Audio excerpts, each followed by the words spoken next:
सामान यहीं पे छोड़, ट्रेन में अभी टाइम है, आगे हम लोग देख लेंगे। अरे स्वाति क्या कर रही हो, बैठ जाओ ना, कोई दूसरा के बैठ जाएगा।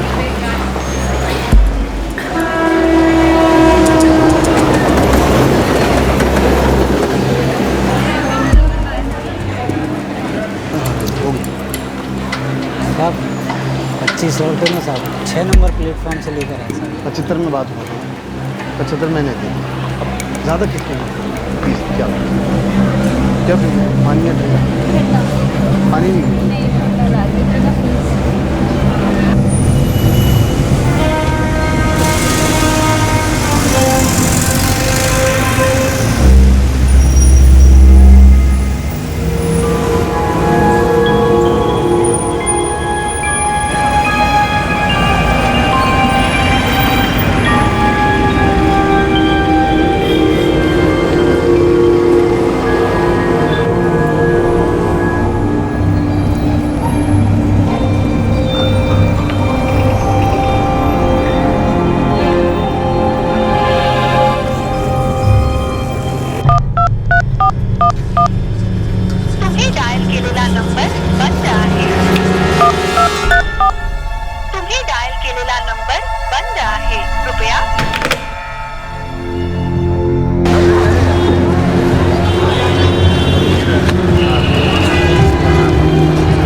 पटना का कितना होगा?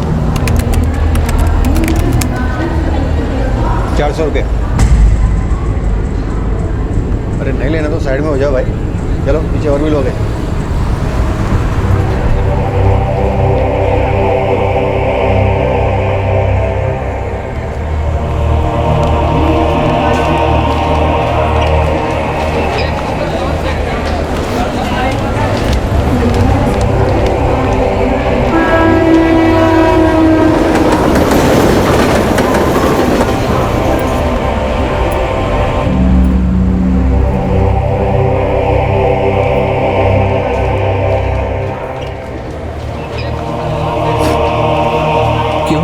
ऐसा मैंने क्यों किया ये?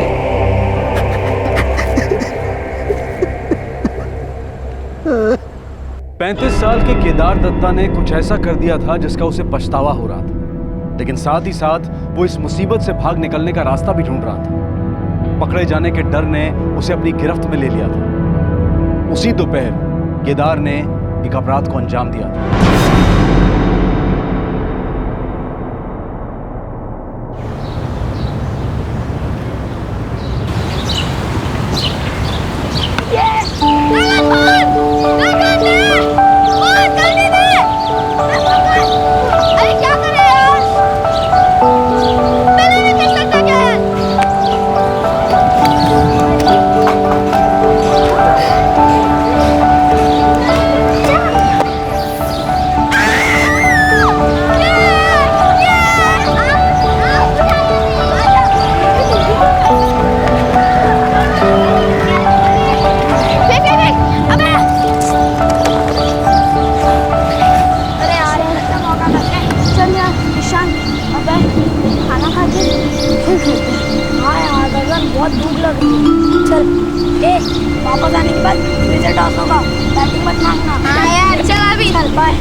फिर से खेलते हैं।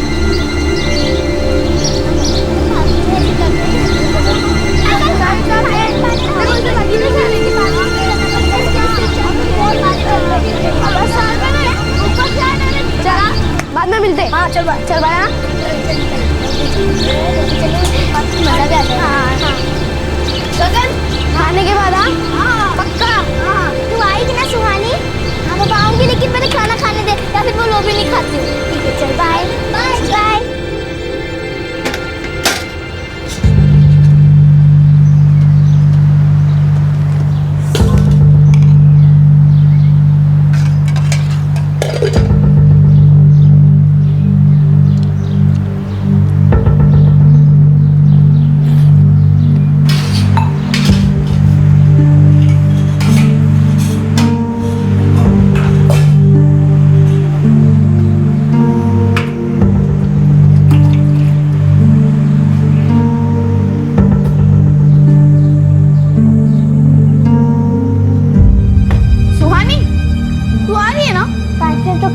बस आखिरी बर्तन तो क्या जल्दी।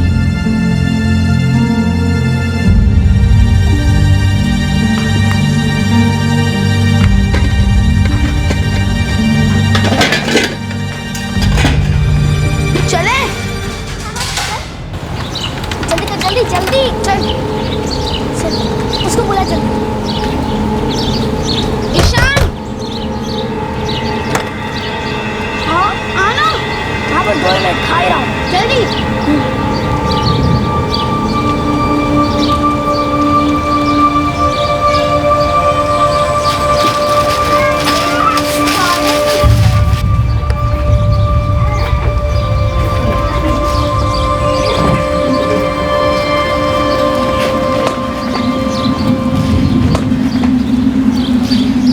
सुहानी, गोगन, ये बच्चे ना फिर से ताला लगाना भूल गए।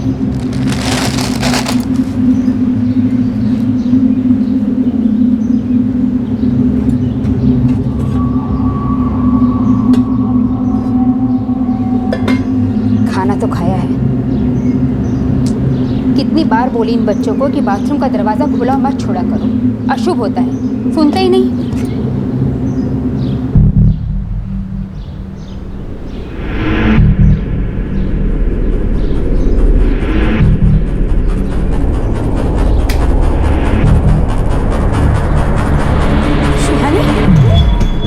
सुहानी, सुहानी,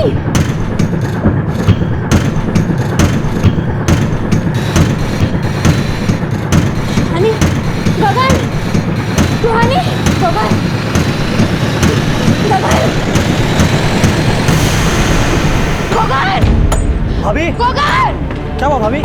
गगन, गगन, शायद माँ बुला रही। सुहानी, सुहानी, सुहानी, सुहानी, और बेटा, सुहानी। भाभी लगता है बेहोश हो गई है, अस्पताल लेके जाना पड़ेगा इसे। गगन, सुहानी बाल्टी में क्या कर रही थी? पता नहीं माँ। सुहानी, सुहानी, सुहानी,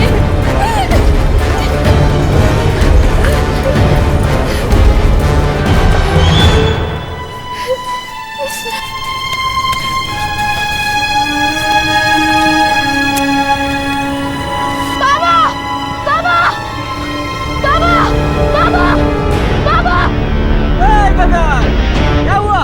सुहानी को कुछ हो गया। माँ और रतन चाचा उसे अस्पताल ले गए। नीलिमा, कहाँ है सुहानी? अंदर ले गए उसे।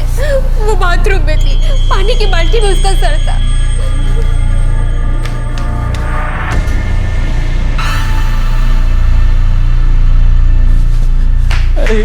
गगन बेटा, तुम लोग साथ नहीं खेल रहे थे? हम लोग एक साथ ही खेले थे, लेकिन सुहानी घर कब चली गई मुझे पता नहीं चला। डॉक्टर साहब, माफ कीजिए, आपकी बेटी सुहानी अब नहीं रही। क्या? आप ये क्या बोल रहे हैं डॉक्टर साहब? ऐसा कैसे हो सकता है? शायद पानी में सांस घुटने से उसकी मौत हो गई। नहीं नहीं डॉक्टर साहब, सुहानी वो समझदार लड़की है, वो ऐसा पागलपन क्यों करेगी? वो पानी की बाल्टी में अपना सर क्यों डुबाएगी? लगता है किसी ने जान के उसे पानी में डुबोया है। क्या मतलब डॉक्टर साहब? हाथापाई और जोर जबरदस्ती के कुछ निशान मिले उसके शरीर पर, इसीलिए हमें लगता है किसी ने उसे जान के पानी में डुबोया है। नहीं नहीं डॉक्टर साहब, आपको कोई गलती हुई है। हमारी सुहानी ऐसे नहीं मर सकती। हमें अपनी सुहानी से मिलना डॉक्टर साहब। देखिए, क्योंकि ये एक पुलिस केस है, उसकी बॉडी हमें पुलिस को सौंपनी होगी। आप उसे दूर से देख सकती हो, आगे की कार्रवाई पुलिस ही करेगी। सुहानी नहीं मर सकती डॉक्टर साहब, हमें अपनी सुहानी से मिलना है। हमें अपनी सुहानी से मिलना है। सुहानी, मुझे सुहानी से बात करनी है, उसे गले लगाना है। वो ऐसे नहीं मर सकती। सुहानी हमारा बेटे वो, आपको उसके पास से जाने दो साहब। हमारा बेटे जाने दो। देखिए अब ये नहीं हो सकता, ये पुलिस का मामला है, पुलिस ही आकर देखेगी।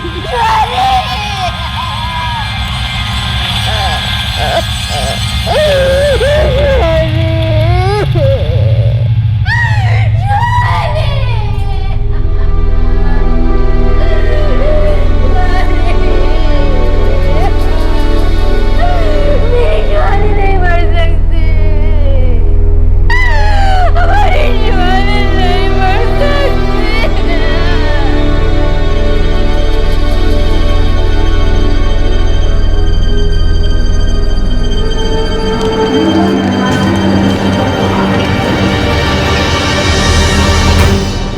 8 साल की सुहानी को मार डाला गया। शायद उसका गला घोटने के बाद उसका सर पानी से भरी बाल्टी में डुबो दिया गया था। क्यों कोई इंसान एक 8 साल की मासूम बच्ची के साथ ऐसा बेरहम काम करेगा?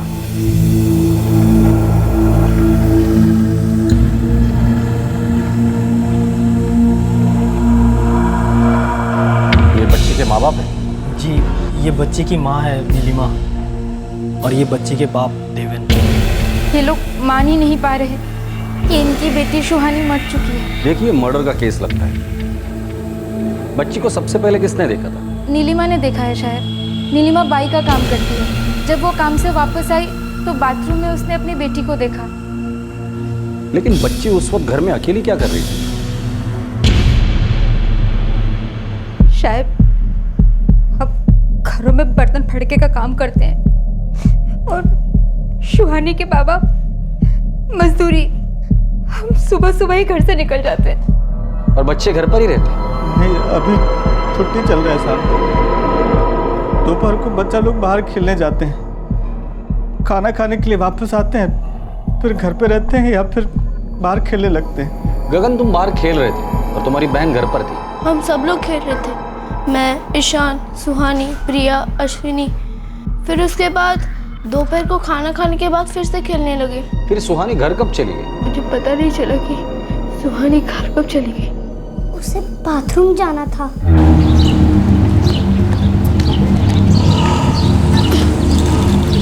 चल, मैं बाथरूम जाके आती हूँ।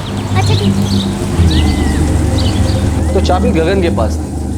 गगन, सुहानी ने चाबी कब ली तुमसे? चाबी तो मैंने केदार चाचू को दी थी। ये केदार कौन है?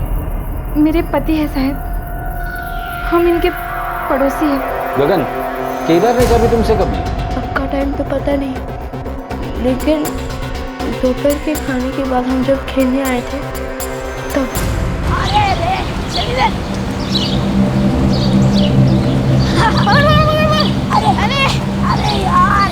जल्दी जा। गगन, आ जाना। इधर आ। आ जाना। अरे यार। बेटा, चाबी है ना? हाँ चाचा। तो चार्जर भूल गए थे कल घर।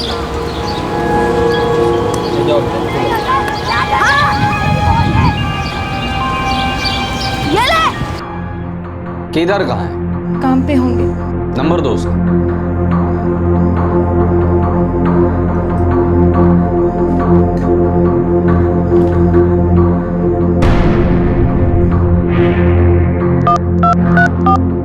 तुम्ही डायल केलेला नंबर बंद आहे, कृपया।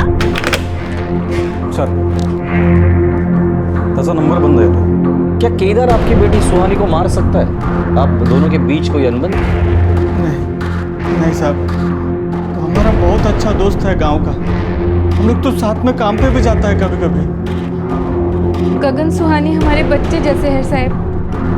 मेरे पति ऐसा कुछ नहीं करेंगे। उसका फोन बंद है। घर के अंदर वही आखिरी इंसान हो सकता था सुहानी के अलावा।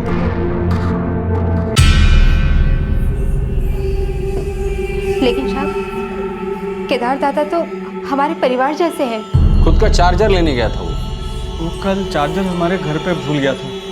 हमारे पास मोबाइल नहीं है, उसी के मोबाइल से हम लोग ज़्यादातर बात करते हैं। सर हम लोग शाम को बैठते हैं साहब साथ में। ये बच्चों की हंसी को किलकारियां कहते हैं, शोर नहीं। जाओ बेटा तुम चाय देखो, तब तक है ना मैं ये अखबार एक करता हूँ। हवाई जहाज और ये बूढ़ा के लेके जाना पड़ेगा।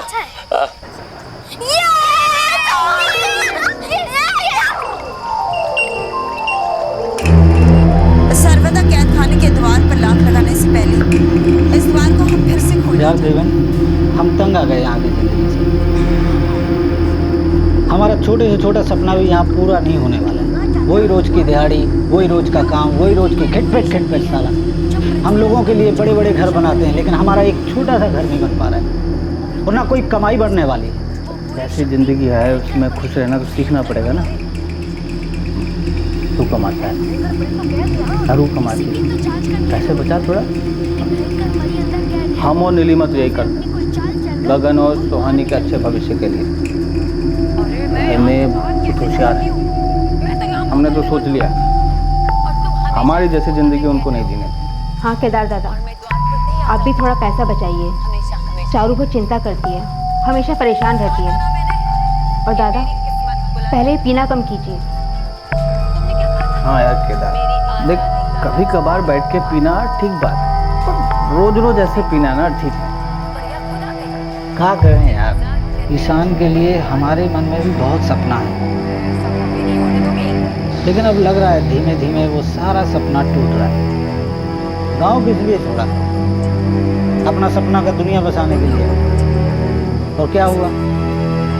यहाँ दुनिया भर के लिए घर बना रहे, करोड़ों में बिकता है साला। हमें क्या मिलता है? रोज शराब में डूबे रहने से क्या मिल जाएगा? पता नहीं यार, ये तो सारा दिन भर की तकलीफ से शांति देती है।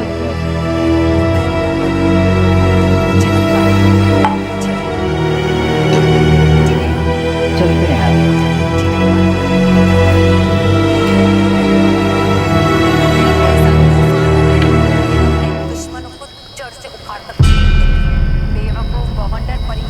जी वो चार्जर भूल गया था हमारे घर पर। बेटा कुछ पता है तुम्हें? कुछ देखा है तुमने? देखो ईशान, डरने की कोई बात नहीं, जो कुछ भी पता है बता दो।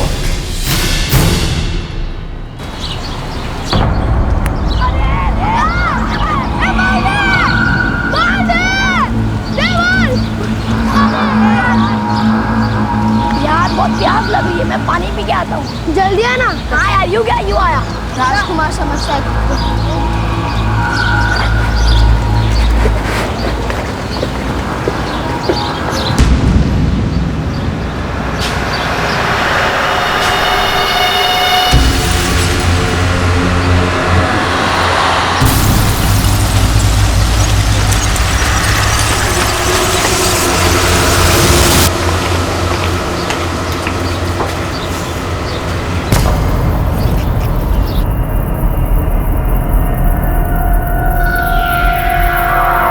ईशान तुम घर के अंदर गए?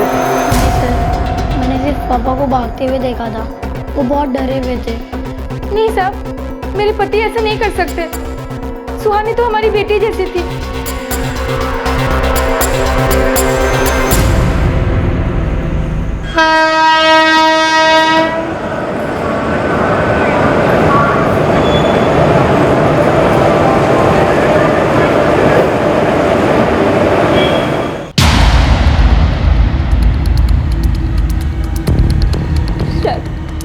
हमने देखा कि बाथरूम का दरवाजा खुला है, तो हमने बंद कर दिया, लेकिन हमको लगा कि अंदर कोई है। जब हमने जाकर देखा तो अंदर सुहानी थी, घुटने जमीन पर थे, सर पाटी के अंदर।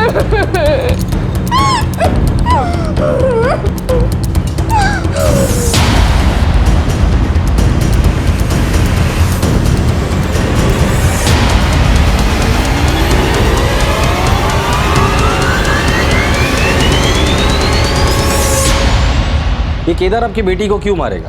क्या वजह हो सकती? पता नहीं साहब, वो तो हमारा गांव का दोस्त है। बम्बई हम पहले आया साहब, काम शुरू किया, बाद में वो आया इधर। हमने उसके काम ढूंढने में, घर ढूंढने में बहुत मदद की साहब।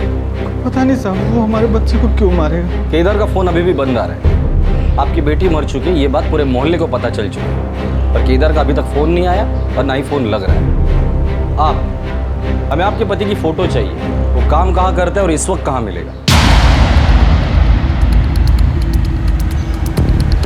हाँ साहब, केदार आया था आज इधर काम पे, लेकिन लंच टाइम पे वो निकल गया। बोला कि उसकी तबीयत खराब है। भाव घर जाना है, तबीयत गड़बड़ हो रही है। महीने में कितने दिन ऐसे करता है केदार? क्या करें भाव, बहुत दिनों से तबीयत खराब ही चल रही है। ठीक है जग। हाँ, लेकिन आज का आधा दिन का ही पैसा मिलेगा। अभी दे दो ना, अब कल भी नहीं दिया था। पैसा तो मंगलवार को ही मिलेगा, हिसाब मंगल के मंगल को ही होता है। बहुत ज़रूरत है, दवाई लेनी बाबू। अरे मैं कहाँ से दूँ केदार, हिसाब तो मंगलवार को ही मिलेगा। ना ये बिल्डिंग भाग रही है ना ही सेट, जा भी तू। बस इतनी ही बात हुई साहब, फिर वो चला गया।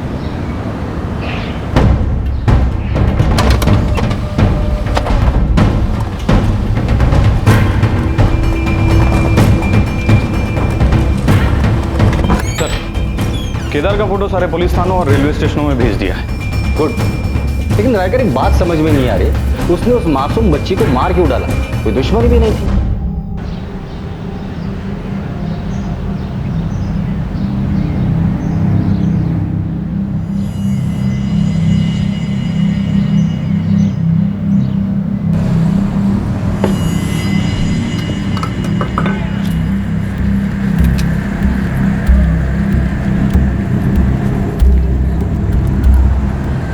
क्या कर रहे हो केदार? जो भी छोटी मोटी बचत की है हमने, सब दारू में उड़ा दोगे? कम मत करो। जो थोड़ा सा भी है ना, सब कुछ बर्बाद कर दो तुम। बचा क्या है हमारे पास बर्बाद करने के लिए? हम खुद बर्बाद बैठे हैं साला। और तुम्हारी तरह ये झूठ का सपना नहीं देखना है हमको। कुछ नहीं होने वाला चारू, हम ऐसे ही पिसते रहेंगे और ऐसे ही पिसते पिसते मर जाएंगे। हटो।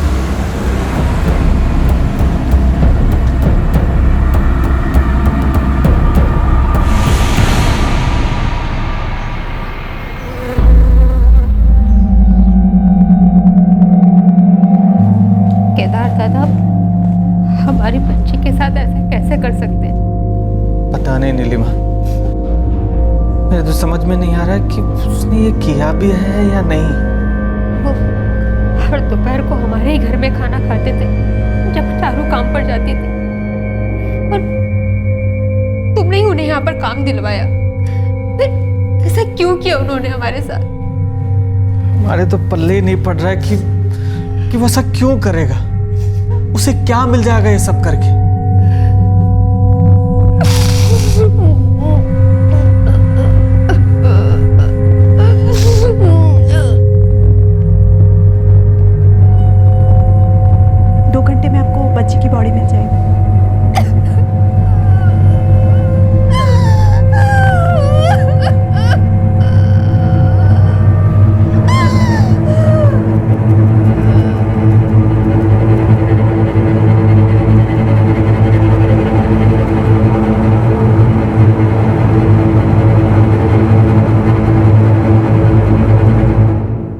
सुहानी के परिवार और केदार के परिवार को यह तो लग रहा था कि सुहानी की मौत में केदार का ही हाथ था, लेकिन कोई यह नहीं समझ पा रहा था कि सुहानी को मारकर केदार को ऐसा क्या हासिल हुआ। क्यों उसने एक मासूम बच्ची को मार डाला जो उसके दोस्त की बेटी थी? अगर केदार भागने में कामयाब हो गया तो यह वजह एक राज ही बनकर रह जाने वाली थी। क्या केदार बच के भाग पाया?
दार दत्ता।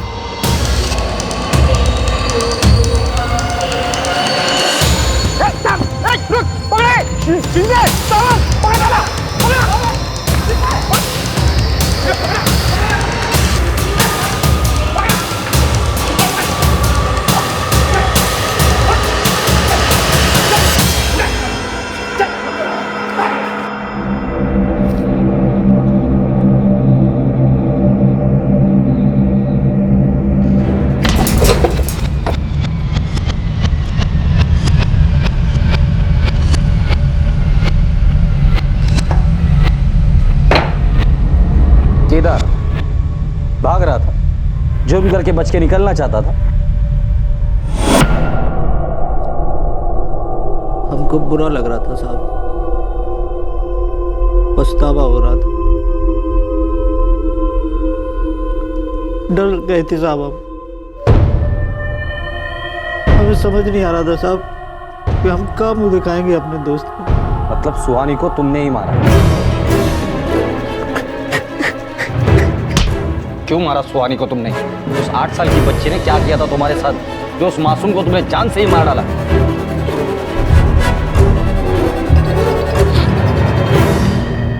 और फिर सामने आया चौंका देने वाला खुलासा कि क्यों उसने 8 साल की एक मासूम बच्ची की जान ली थी। पकड़े जाने के डर ने केदार को सुहानी को मार डालने पर मजबूर किया था। पर आखिर किस बात के लिए पकड़े जाने का डर था उसे? 1 टका नहीं था साहब हमारी जेब में।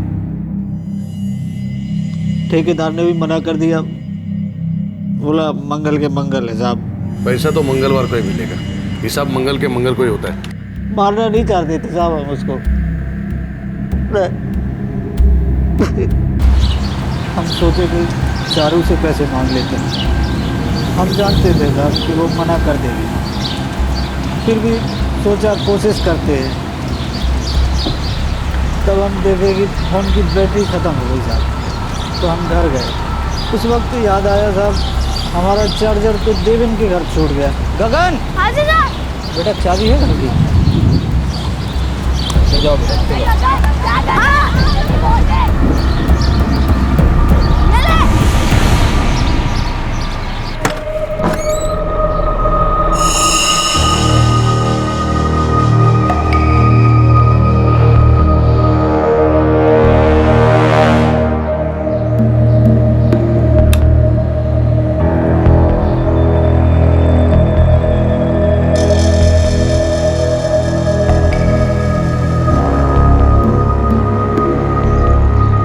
सोचे फ़ोन थोड़ा चार्ज हो जाए, फिर बाहर जाके कुली का काम करेंगे साहब, पैसे बनाएंगे, आज की दारू का जुगाड़ हो जाएगा।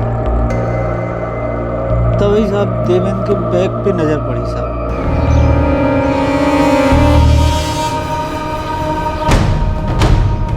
हम नीलिमा को कई बार उसमें पैसा रखते देखे थे।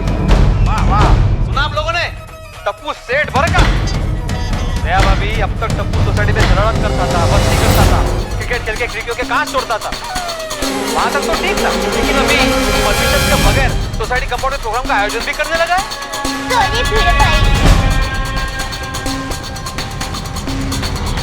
अगर हम देवेन से पैसा मांगते हैं साहब, वो समझ जाता कि हम दारू के चक्कर में। वो पैसा तो नहीं देता, वो भाषण जरूर सुना देता। तो हम सोचे कुछ पैसा चुरा लेते हैं, 25-30 रुपये। हमारी तो दारू का जुगाड़ हो जाएगा और देवेन को पता भी नहीं चलेगा।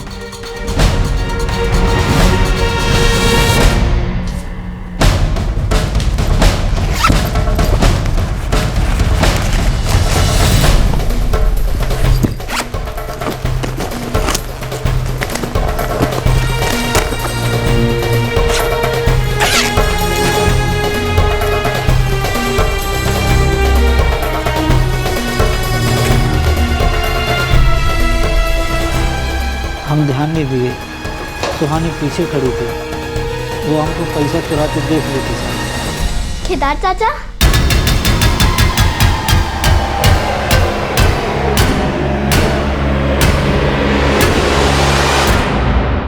आपने माँ और पापा के बैग से पैसे चुराए? मैं पापा को बोलूंगी।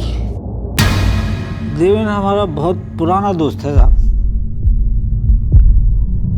वही हमें गांव से बम्बई लाया, काम दिलाया, लेकिन हमने क्या किया साहब, उसी का पैसा चुराया, उसी की बेटी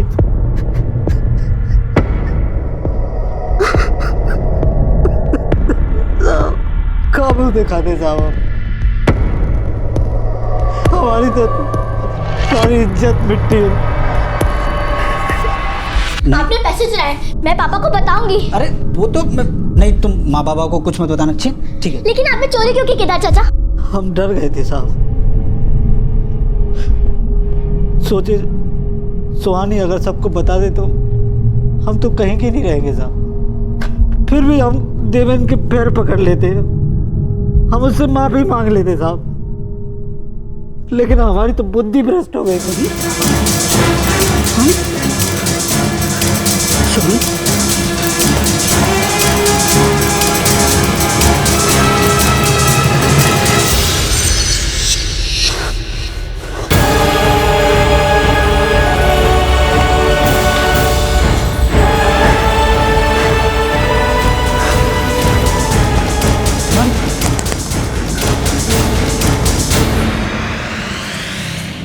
क्या उस वक्त वो जिंदा थी?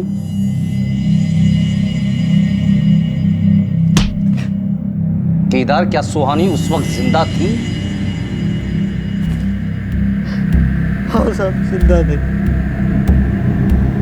हम डर गए थे साहब, हमने पैसे चुराए थे साहब और उसके साथ ऐसा कर डाला। हमें लगा अगर सबको पता चल जाएगा तो क्या होगा हमारा।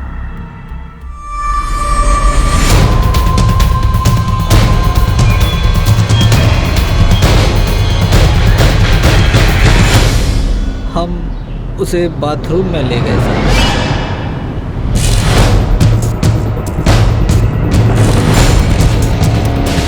उसका सर बाल्टी में डाल दिया, चलते बाल्टी में सर डालने से मर गई। हमें बहुत पछतावा हो रहा था साहब, बार बार मन हो रहा था कि नीलिमा, देवेन अपनी बीवी को फोन लगा के पूछें कि सुहानी को क्या हुआ, पर हम डर गए थे साहब। हमने ही तो मारा था उसको, हम भाग जाना चाहते थे साहब, बहुत दूर छिप जाना चाहते थे साहब, छिप जाना चाहते। तुमने पकड़े जाने के डर से एक 8 साल की मासूम बच्ची को जान से मार डाला। किस लिए? सिर्फ 25-30 रुपए के लिए? क्या उस मासूम की जान की कीमत बस इतनी सी थी?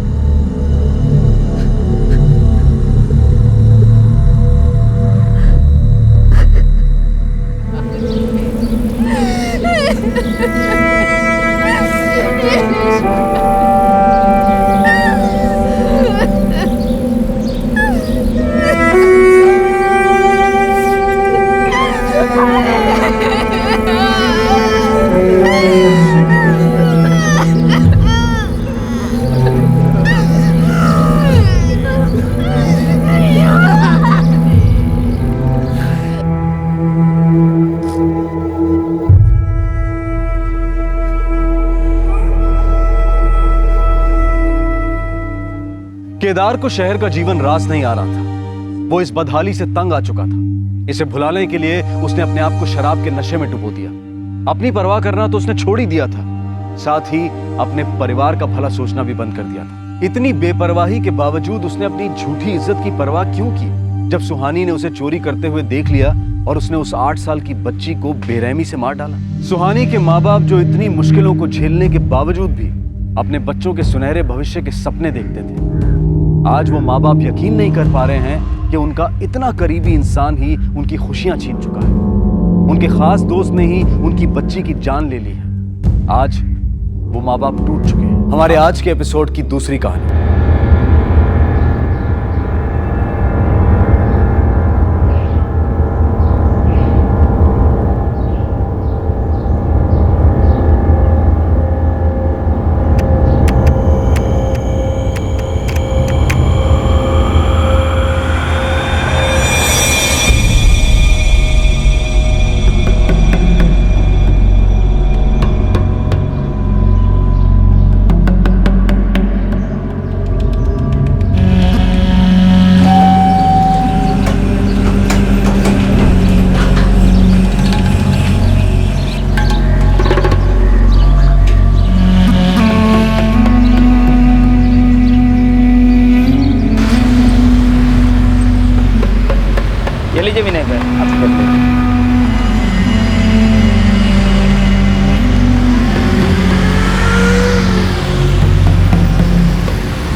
22, 23। पापा कार आज गैरेज से आएगी ना तो हम ड्राइव पे चलेंगे पापा। बेटा कार को आने में थोड़ा और वक्त लगेगा, बाद में जाते हैं। ओके पापा।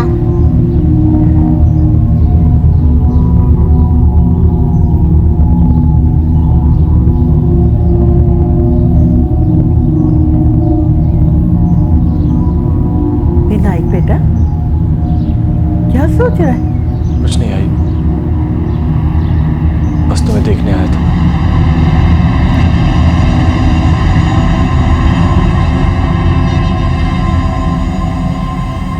आज फाइनली मैंने फैसला कर लिया, खुद को और अपने परिवार को खत्म करने का, और इसका जिम्मेदार सिर्फ मैं हूं। अब दुआ करो कि आप लोगों को ऐसे हालात का सामना ना करना पड़े।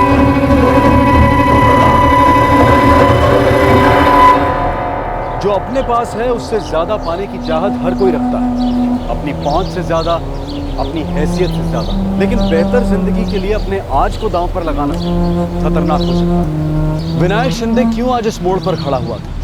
3 साल पहले वो एक मेहनती आदमी था, उसकी जिंदगी आगे बढ़ रही थी। तो फिर ऐसा क्या हुआ था जो उसे यहां तक ले आया?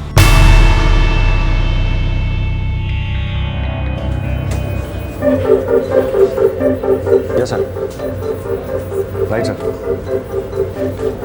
नहीं, I'll handle। या sure sir. Alright, thank you. Mohit Darshan, lunch के पहले मुझे पूरी टीम से मिलना है। नए क्लाइंट्स आ रहे हैं, let's get things moving. Yes boss, हो जाएगा।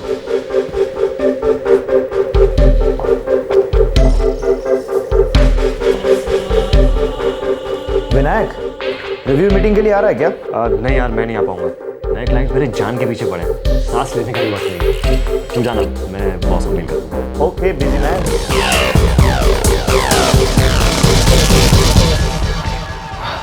ज़्यादा छोटे मत करना। अरे नहीं रे, इतना कुछ दम नहीं है। अरे देखिए मैंने उसकी हिस्ट्री। नहीं नहीं, थोड़ा ठंडा है। कुछ और बता ना, फ्यूचर एकदम कड़क। हे चंदन महात्रे, मैं फोन करता हूँ।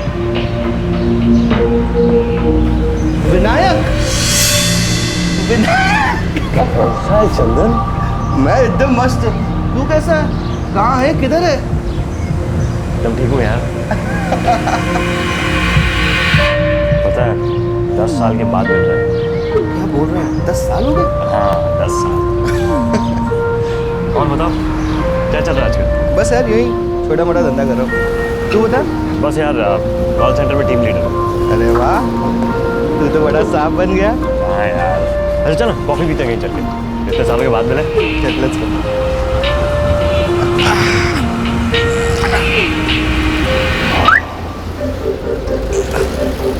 क्या हुआ?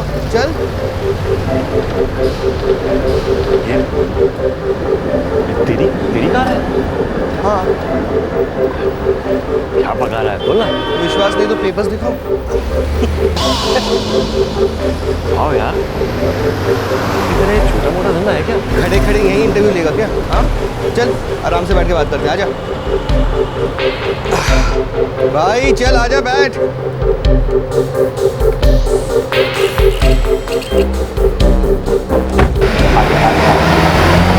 यार तू कोई लफड़े का धंधा तो नहीं करता ना? मैं कहाँ किसी लफड़े में पढ़ूंगा यार। कॉलेज में तो तेरे पढ़ाई के वादे थे, मुझसे कॉपी करके पास हुआ करता था, और आज इतनी बड़ी गाड़ी में घूम रहा है। बस यार छोटा मोटा काम कर लेता हूँ। यार चंदन, मुझे बता ना, ऐसा क्या छोटा मोटा काम करता है? स्टॉक मार्केट में इन्वेस्ट करता हूँ। छोटी सी रकम से शुरुआत की थी। अपना ब्रोकर बहुत अच्छा आदमी है, एकदम बढ़िया टिप्स देता है। पिछले साल मार्केट डाउन थी, फिर भी मुझे बहुत प्रॉफिट। स्टॉक मार्केट से इतना कमा लिया? हाँ यार, सुबह 9:30 बजे स्टॉक मार्केट की बेल बजती है। 9:30 से धंधा शुरू हो जाता है और 3:30 बजे धंधा बंद। पैसे इन्वेस्ट करो दिन भर, प्रॉफिट कमाओ और घर लेके जाओ। अगले दिन उसी प्रॉफिट से और पैसे कमाओ। यार मैं तो बहुत नोट छाप ली। अब तू बता, तेरा क्या चल रहा है? शादी कर ली? लव मैरिज, एक बेटी भी है। Very good. अभी 2 BHK घर लिया, लेकिन ऑब्वियसली और लोग काम अच्छा है लेकिन सैलरी इतनी अच्छी नहीं है। अभी तक कार भी नहीं ले पाया है। अरे आ जाएगी गाड़ी, इसमें क्या है? अच्छा ये सब छोड़, घर चलना, अभी फैमिली से मिलाता हूँ। आज नहीं, फिर किसी दिन। 10 साल बाद मिले, अब तो मिलते रहेंगे। मिलते हैं फुर्सत से। यार तेरा स्टॉक मार्केट वाला आइडिया मुझे बहुत अच्छा है। चंदन खुद का बॉस है और शेयर मार्केट से बहुत सारे पैसे ही बना रहा है। शेयर मार्केट मतलब रिस्क है ना? अगर लाइफ में आगे बढ़ना है तो रिस्क तो लेनी पड़ेगी ना। रिस्क पापा, रिस्क क्या होता है? बेटा जब तुम कोई ऐसा काम करते हो जो कोई और करने से डरे, उसे कहते हैं रिस्क। जो हिम्मत वाले लोग होते हैं ना, उन्हें रिस्क लेने से डर नहीं लगता। Come on, give me 5।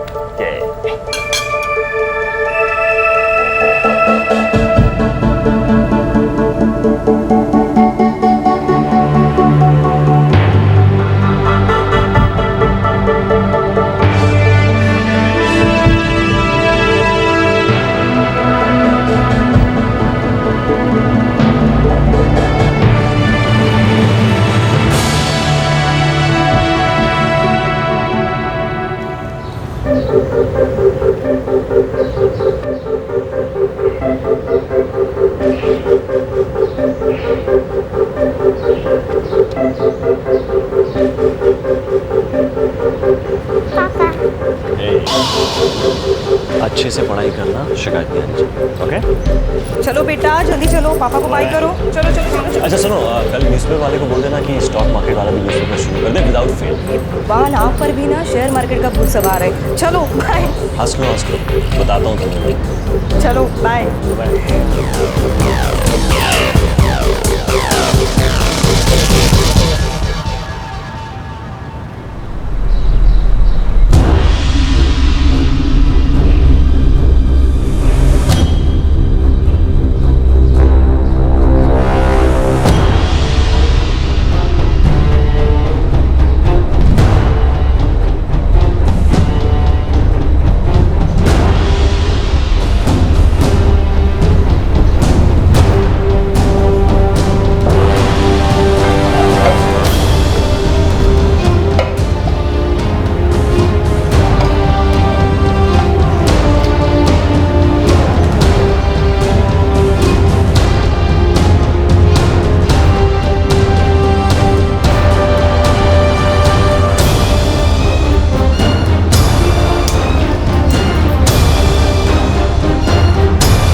वो ब्रोकर मेरे लिए भी डील करेगा क्या? अरे करेगा ना, क्यों नहीं करेगा?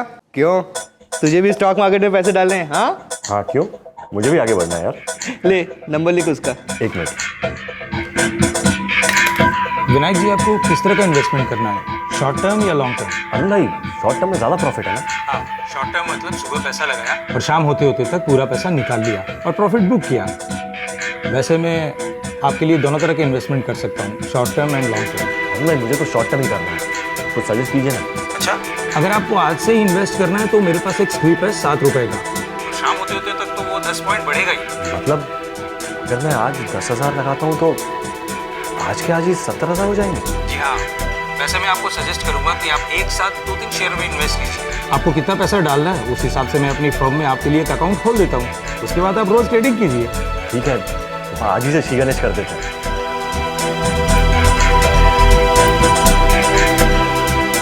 क्या आप सीरियसली शेयर्स में पैसा डालेंगे? ऑफ कोर्स, देखना बहुत जल्दी हमारी लॉटरी लगने वाली है।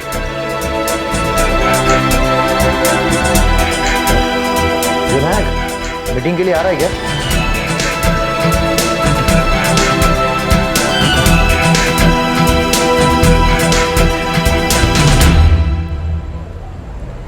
सुचिता आज टोटल 11,250 का प्रॉफिट हुआ है, वो भी मैं सेफली खेल रहा था इसीलिए। विनायक जरा संभाल के। थोड़ी सी रिस्क लेता ना तो 1 लाख भी बना सकता। सुचिता ये खेल है, संभाल के नहीं, यहाँ दिमाग से खेला जाता है। ये कौन सा खेल है विनायक? बात तुम नहीं समझोगे, बस इतना समझ लो कि तुम्हारा बेटा लाइफ बना रहा है।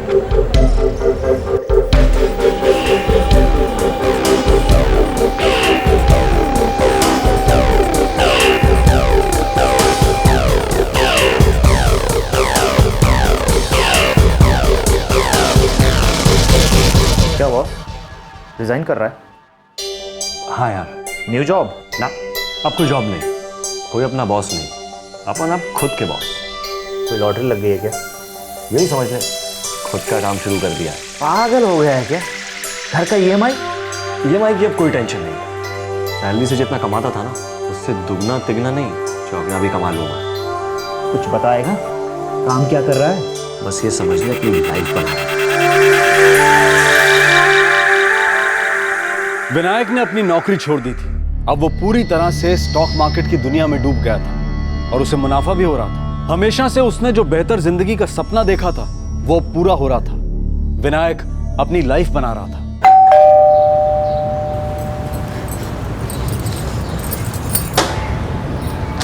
मैडम ये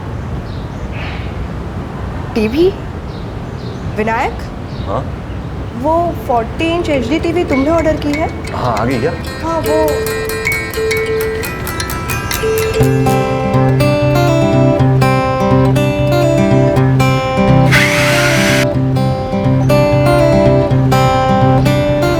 दादी देखो तो कितना अच्छा टीवी है ना।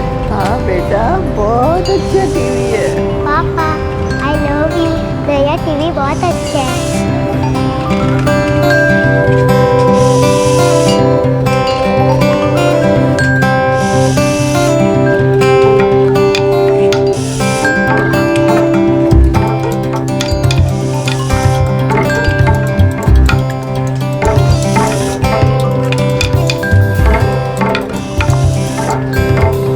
हाँ, 20,000 लगा दो, देखेंगे जो।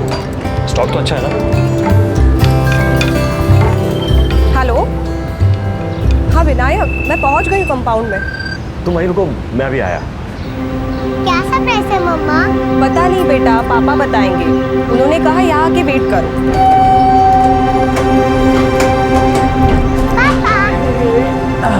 पापा क्या सरप्राइज है बताइए ना। सरप्राइज? चलो बताता हूँ।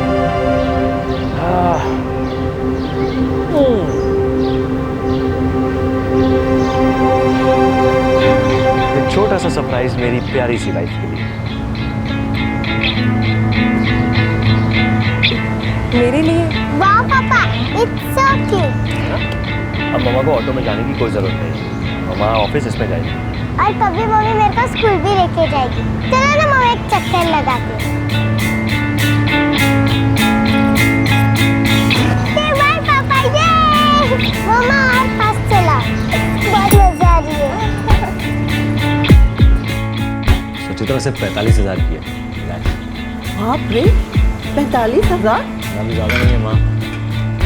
थैंक यू विनायक, ये सच में बहुत बड़ा सरप्राइज है। ये तो अभी शुरुआत है, आगे एक बड़ी कार भी लेनी है। वाह पापा, यू आर सो ग्रेट। क्यों माँ, चलेगी ना ड्राइव पे मेरे साथ? मैं कहाँ गाड़ी में जाऊंगी, नीचे उतरने को तो होता नहीं मुझसे। मुझे थोड़ी बैलगाड़ी में लेके जा रहा हूँ। कार आएगी तो नीचे भी उतरेगी और हमारे साथ बाहर भी चलेगी ड्राइव पे। सुचित्रा, इस बार सावन में क्यों ना एक अच्छा सा वैकेशन प्लान किया जाए? हाँ पापा, हम सब जाएंगे। सच में बहुत दिन हो गए हम सब एक साथ नहीं गए छुट्टी में। लेकिन पहले कार। आई, प्रिया, विनायक जल्दी से आ जाओ, खाना रेडी है टेबल पे। हाँ माई। आ जाओ। चलो दादी खाना खाना। चल चलो बेटा। हाँ सब्जी।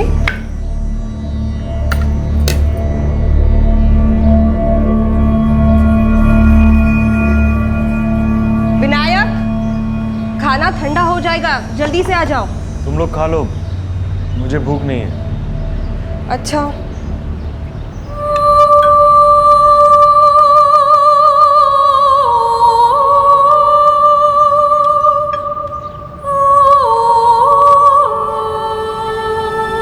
मम्मी, अपनी कार कब वापस आएगी? प्रिया, पापा ने कहा ना गैरेज में है, टाइम लगेगा बेटा। हाँ?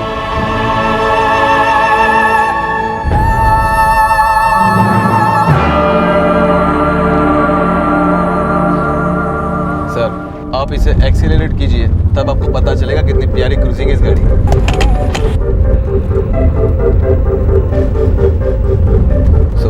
आपको कैसा लगा सर? अच्छी कार है। बाप रे, 27 लाख यार, बहुत महंगा हो जाएगा। अरे कार का टॉप मॉडल है, सारे फीचर्स है उसमें। लेना है तो सस्ती ही ले भाई, लेंगे तो बेस्ट लेंगे।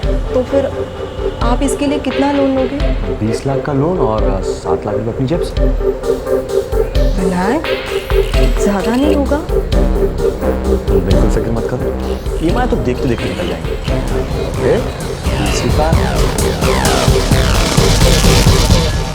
यार विनायक, मुझे मत लपेट इस लोन वोन के चक्कर में। चल अब रो मत ज्यादा, तुझे थोड़ी भरने को बोल रहा हूँ, बस गारंटर बनना है तुझे तो। वो सब ठीक है यार, लेकिन मैं तेरे जैसा शेर नहीं हूँ। किसी और को बोलना यार, मुझे इन सब चीज़ों से बहुत घबराहट होती है। यार तू घबराता बहुत है, कोई और भरोसे वाला होता तो तुझे थोड़ी फोन करता। अब मैं पेपर्स भेज रहा हूँ, जल्दी से साइन करते। जैसे ही साइन करेगा ना, मेरी कार मेरे पास होगी, चिंता मत कर यार। चल ठीक है यार, तू इतना कह रहा है तो भेज दे, मैं साइन कर देता हूँ। ये हुई ना बात, थैंक्स यार।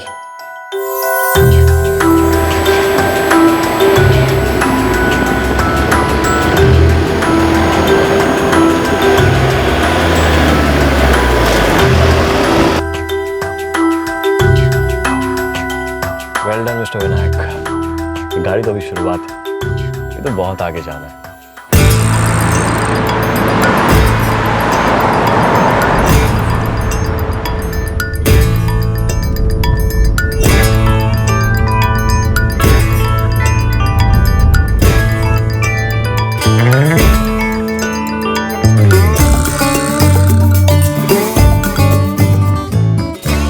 अरुण भाई, इतना प्रॉब्लम था तो निकाल देना चाहिए था। विनायक जी, आप तो जानते हैं बिना आपकी क्लियरेंस के मैं कुछ नहीं कर सकता, और मैं तो आपको फोन मिला रहा था, आप ही का नंबर नहीं लग रहा था। अरुण भाई, मैंने आपको बताया था कि मैं हॉलीडेज पे जा रहा हूँ अपनी फैमिली के साथ, फ्लाइट में था इसलिए फोन नहीं लगा होगा। अब मार्केट इतना नीचे जा रहा था तो आपको निकाल देना चाहिए था। विनायक जी, अगर आपने मुझे पहले कहा होता तो मैं ये भी कर देता, और वैसे भी अभी हफ्ते भर से मार्केट मंदा चल रहा है। मतलब 75,000 का लॉस?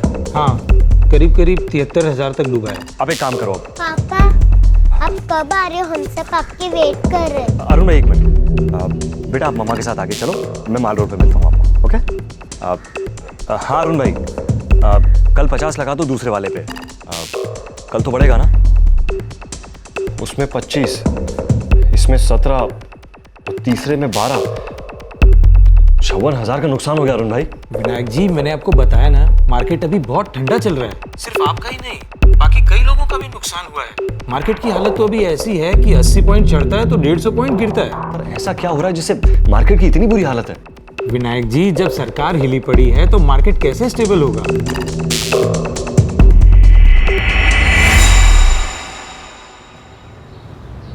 ले बेटा, कॉफी पी ले। क्या बात है विनायक, तू परेशान क्यों है? कुछ नहीं माम, मैं ठीक हूँ। क्या बात कर रहे हैं अरुण भाई? 300 पॉइंट लुढ़क गया मार्केट, लगता है लोग जमकर प्रॉफिट बुकिंग में लगे हैं। लेकिन मेरा तो दिवाला निकला जा रहा है। आज जो 40 दिए थे उसका क्या हुआ? कुछ खास नहीं, 6-7 हज़ार रुपये पर। तो अभी निकालने का कोई फायदा नहीं। क्या लगता है आपको, बढ़ेगा? आज तो चांस कुछ कम लग रहा है। ये लीजिए 40 पॉइंट और कम। अरुण भाई काम कीजिए, आप निकाल दीजिए। जैसा आप बोलो। अच्छा विनायक जी, आपके अकाउंट में पैसे कुछ कम पड़ रहे हैं। कल दूसरे अकाउंट से फंड ट्रांसफर करता हूँ, लेकिन अरुण भाई कल तो मार्केट बढ़ेगा ना? कल की बात तो कल ही पता चलेगी ना विनायक जी, आप तो जानते हैं स्टॉक मार्केट कैसा है। ठीक है।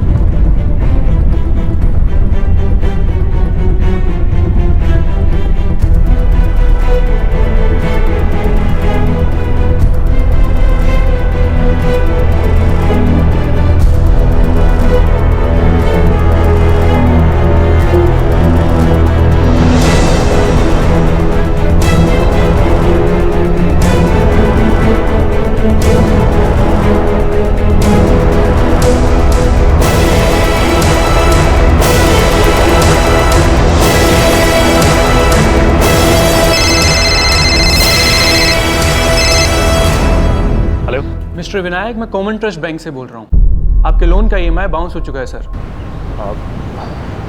I'm really sorry, शायद अकाउंट में फंड कम होंगे। सर प्लीज़ अपने EMI अकाउंट को हमेशा एडिकेट फंड्स के साथ मेंटेन रखें। EMI बाउंस होना सीरियस मैटर। ओके, मैं अभी दूसरे अकाउंट से पैसे ट्रांसफर कराता हूँ।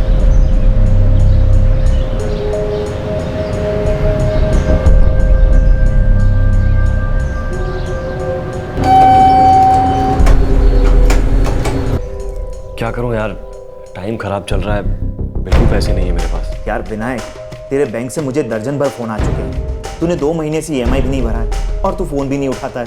यार थोड़ा भरोसा रख, मार्केट अभी डाउन है, एक बार पिकअप करेगा ना तो सारी प्रॉब्लम दूर हो जाएंगी। मुझे मत हंसा, मैंने तुझे पहले ही बोला था मुझे गारंटर मत बना। यार तू तो ऐसे बोल रहा है जैसे EMI तुझे भरनी है। यार लोन मुझे चुकाना है, तू इतना गर्म क्यों हो रहा है? बैंक से फोन मुझे आ रहे हैं, गारंटर तो मैं हूं ना। तूने नहीं भरे तो वो लोग मेरे पीछे बढ़ जाएंगे। देख भाई, जल्दी से EMI भर, वरना दोस्ती कहीं तेल लेने मैं सीधे तेरी कंप्लेन कर दूंगा। विनायक ने अपनी जिंदगी में एक बड़ा चढ़ाव देखा था, लेकिन अब उसकी जिंदगी ढलान पर थी। वो स्टॉक मार्केट में बहुत सारा पैसा खो चुका था, भारी कर्ज थे उस पर। यार मेरा भी बड़ा घाटा हुआ है विनायक, क्या करें, मार्केट का यही लोचा है। मेरा तो दिवाला निकल गया यार, सड़क पे आ गया हूँ। देखते ही देखते 10-15 लाख का नुकसान हो गया। तू है ना, अब पैसे मत लगा, बल्कि जब तक इलेक्शन नहीं होते ना तू पैसे लगा ही मत, उसके बाद देख मार्केट कैसे उछलेगा। लेकिन तब तक क्या करूं यार, मेरे पास तो बिल्कुल पैसे नहीं है। थोड़ा सोच के पैसा लगाना था ना। खैर अब थोड़ा हाथ खींच के रखो। ओके आई नो चंदन, डूबे हुए पैसों का मैं कुछ नहीं कर सकता यार। चंदन कुछ पैसों की जरूरत थी यार, 3-4 लाख की EMI पेंडिंग है, बैंक वालों के बार बार फोन आ रहे हैं। मेरे पास पैसे होते तो मैं दे देता, लेकिन मेरे भी सारे पैसे फंसे हुए हैं। तेरी बहुत पहचान है यार, कोई ऐसा है जो मुझे पैसे दे दे? पहले EMI भर देता हूँ यार, बाद में देखेंगे कि पैसे कैसे लाने हैं। बैंक तो पैसे देने से रहा, मैं कुछ प्राइवेट मनी लेंडर्स को जानता हूँ जो पैसे देते हैं, बात करके देखता हूँ। यार ट्राई करना, बहुत मदद होगी यार। चंदन बहुत परेशान हूँ मैं। तू फिक्र मत कर, देखता हूँ।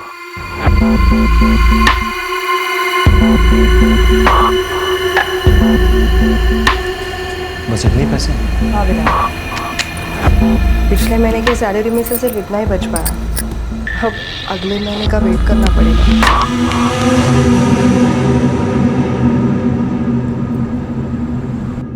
हर महीने किस्त देनी होगी। ठीक है सुरेश बाबू। एक बात याद रखना विनायक, मैं कोई बैंक नहीं हूँ, ये लेन देन का धंधा है मेरा, महीने की किस्तों से ही कमाई होती है मेरी, इसलिए किस्तें टाइम पे दे देना। आप फिक्र मत करो सुरेश भाई, मैं किस्तें टाइम पे ही दूंगा। ठीक है, अभी 3 लाख दे रहा हूँ, इस फॉर्म में अपनी डिटेल्स भर दो।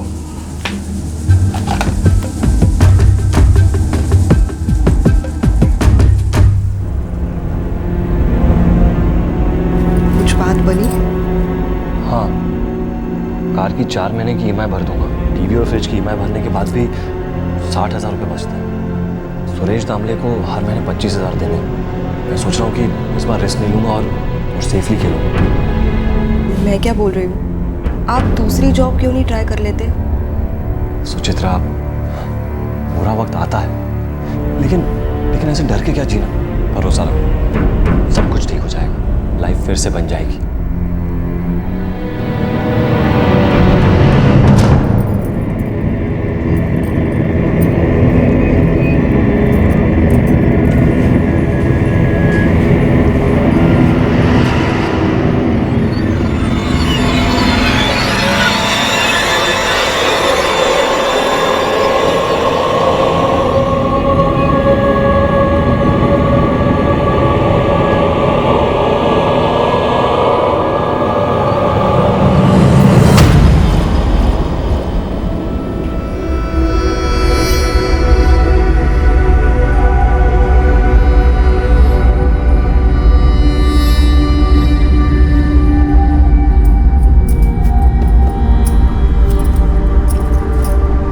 बताओगे चल क्या रहा है? आप ठीक नहीं लग रहे हो। आपने खाना भी तो नहीं खाया आज। कुछ नहीं, बस भूख नहीं है।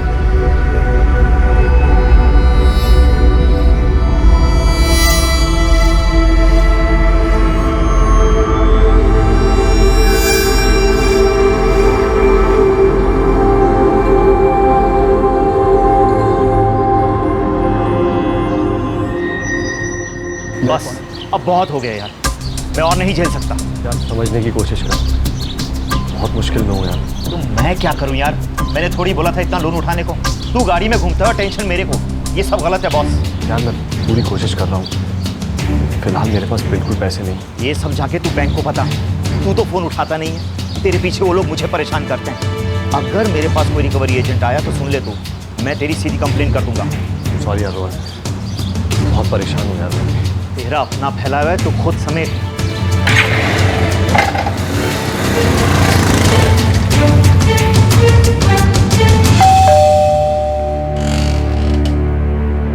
क्या शिंदे, भूल गया क्या?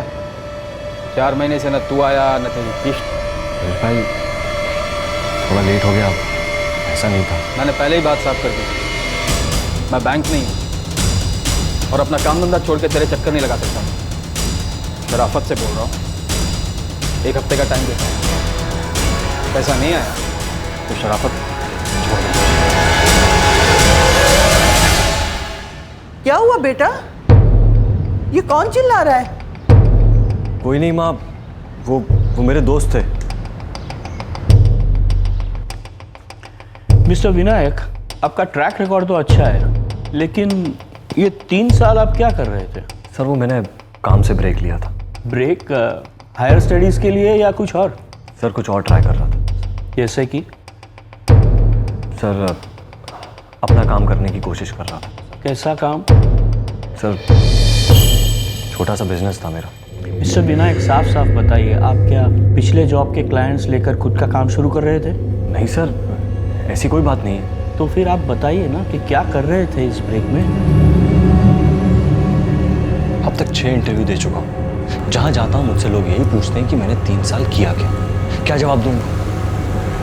और वैसे भी वो जो ऑफर कर रहे हैं वो पिछली जॉब से बहुत कम है, और मेरे इस 3 साल के ब्रेक से मेरे एक्सपीरियंस में फ़र्क पड़ा है।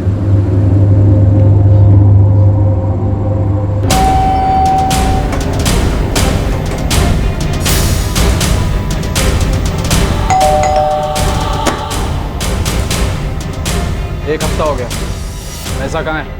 सुरेश बाबू, मैं नौकरी ढूंढ रहा हूँ, जैसे ही मिल जाएगी मैं आपके पूरे पैसे दे दूंगा। तू जब तक चाहे नौकरी ढूंढ, मुझे मेरे पैसे चाहिए अभी। पैसे नहीं है तो गाड़ी की चाबी दे। चल चाबी। सुरेश भाई, चाबी दे। क्या हुआ बेटा? कुछ नहीं माँ।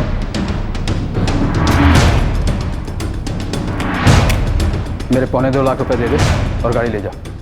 वैसे भी मुझे गाड़ी का शौक नहीं है, लेकिन अगर सोमवार तक पैसे नहीं आए तो मैं आऊँगा वापस। मेरी माँ है, बीवी है, बच्ची है, याद रख। ऐसा कुछ कर सकता हूँ उनके साथ कि मुझे बिल्कुल अच्छा नहीं लगेगा, समझो? इसलिए पैसे जल्दी लौटा देना। क्या हुआ बेटा? तू कुछ बताता भी तो नहीं है, ये क्या हो रहा है? बोल बेटा।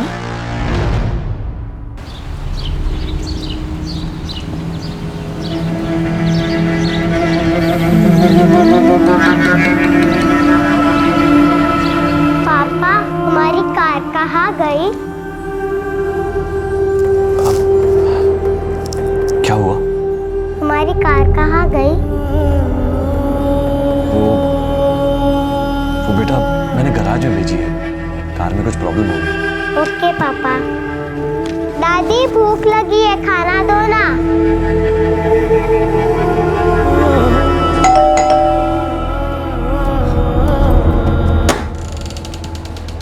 जी विनायक घर पे है? आप कौन? विनायक, क्या हो गया आपको? तबीयत ठीक नहीं है आपकी? हाँ, शाम को ही सो गया। विनायक से ठीक है ना?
किया, बहुत घबराया हुआ था। मैं इसे पिक करने गया तो बोला पुलिस स्टेशन जाना है। उसे पूछ रहा हूँ क्या हुआ, मैं कुछ बोल ही नहीं रहा। ठीक तो हो ना तुम? मैंने अपने घर वालों को मारने के बाद खुद को मारना चाहा, पर हिम्मत ही नहीं कर पाया खुद की जान लेने। पागल हो गया क्या ये? क्या बोले जा रहा है ये? मैंने अपनी बेटी, अपनी माँ और पत्नी को मार डाला, और जब अपनी जान लेने की बारी आई तो हिम्मत ही नहीं हुई अपने आप को मारने की। ये तूने क्या किया विनायक? सबकी डेड बॉडी मेरे घर के ड्राइंग रूम में।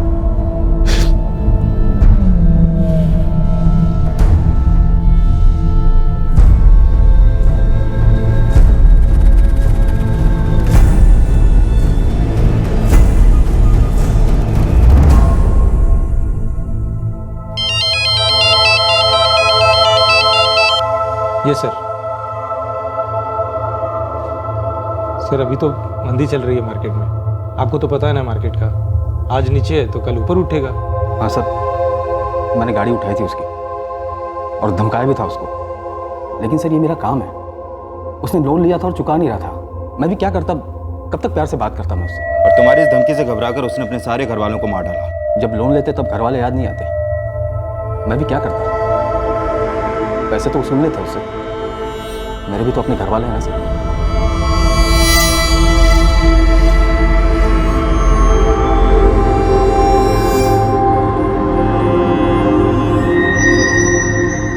हर इंसान के मन में कुछ पाने की, कुछ हासिल करने की चाह होती है, महत्वाकांक्षाएं होती है। इंसानी फितरत है बेहतर जिंदगी के ख्वाब देखना, लेकिन उन्हें पूरा करने के लिए हम जिस राह पर चलते हैं मंजिल भी उसी हिसाब से मिलती है। इच्छाओं की कोई सीमा नहीं होती, लेकिन आगे बढ़ने की ये बेलगाम चाह हकीकत की जमीन से जुड़ी होनी चाहिए। जो अपनी पहुंच में है उस तक सीमित होनी चाहिए। एक कहावत है जिससे हम सब वाकिफ हैं, पैर उतने ही फैलाओ जितनी की चादर हो।